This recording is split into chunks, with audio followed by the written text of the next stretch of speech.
ఆదిలాబాద్ జిల్లా బుట్నూరు ఐటీడీఏ కార్యాలయం ముట్టడికి ఆదివాసీ సంఘాలు పిలుపునిచ్చాయి. దీంతో పోలీసులు అలర్ట్ అయ్యారు. ఐటీడీఏ కార్యాలయంతో పాటు ప్రధాన చౌరస్తాలు, రహదారుల్లో పోలీసులు మోహరించారు.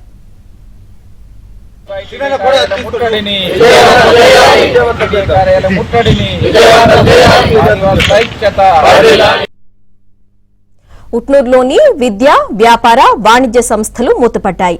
లంబాడీలను ఎస్టీ జాబితా నుంచి తొలగించడంతో పాటు ఇతర హక్కులను పరిరక్షించాలన్న డిమాండ్తో ఆదివాసీ సంఘాలు ఐటీడీఏ ముట్టడికి పిలుపునిచ్చాయి.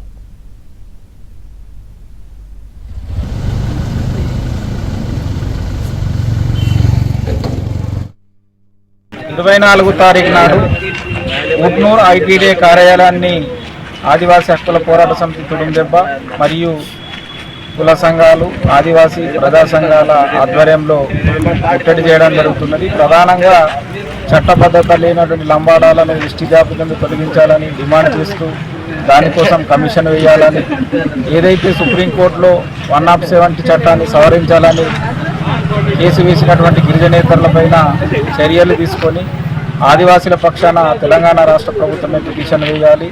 అదేవిధంగా 109 జీవోను తెలంగాణ రాష్ట్రంలో అమలు చేస్తూ